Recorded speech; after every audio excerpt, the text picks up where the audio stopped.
Hello दोस्तों, आपका स्वागत है मेरे नए वीडियो पर। प्राचीन काल में दानवों के राजा महाबली अत्यंत पराक्रमी, दानी और वचन के पक्के थे। वे भगवान विष्णु के परम भक्त भी थे। उनकी भक्ति और यज्ञदान के प्रभाव से तीनों लोक उनके अधीन हो चुके थे। देवताओं को चिंता हुई कि महाबली के बढ़ते प्रभाव से धर्म और संतुलन बिगड़ सकता है। देवताओं ने भगवान विष्णु से सहायता मांगी। तब भगवान ने वामन अवतार धारण किया, एक बौने ब्राह्मण के रूप में। वामन भगवान बलि के यज्ञ में पहुंचे और दान में केवल 3 पग भूमि मांगी। महाबली, जो वचन के पक्के थे, सहर्ष तैयार हो गए। उसी समय वामन ने अपना आकार विराट कर लिया। पहले पग में पृथ्वी, दूसरे पग में स्वर्ग नाप लिया।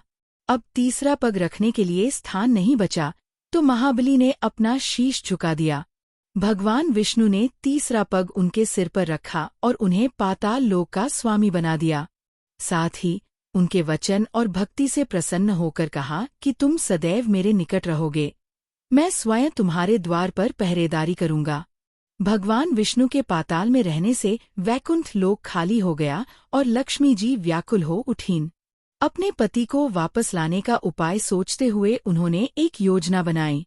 लक्ष्मी जी ब्राह्मणी का वेश धारण कर पाताल लोक पहुंची।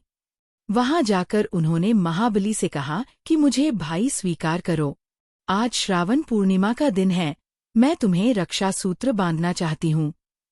महाबली ने उन्हें बहन के रूप में स्वीकार किया। लक्ष्मी जी ने उन्हें राखी बांधी और बलि ने प्रेम पूर्वक उनसे वर मांगने के लिए कहा। तब लक्ष्मी जी ने कहा कि भैया, मेरा एक ही वर है, मेरे पति को मेरे पास लौटा दीजिए। महाबली पहले तो आश्चर्यचकित हुए, फिर मुस्कुराकर बोले कि बहन, तुम्हारे राखी बांधने के बाद अब तुम्हारी रक्षा और इच्छा पूर्ण करना मेरा कर्तव्य है।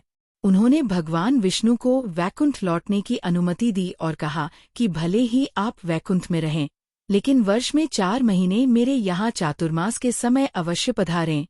भगवान विष्णु ने यह वचन स्वीकार किया। इस प्रकार रक्षाबंधन का यह पावन पर्व भाई बहन के स्नेह और वचन पालन की अमर मिसाल बन गया। बने रहने के लिए धन्यवाद। लाइक, शेयर एंड सब्सक्राइब करें।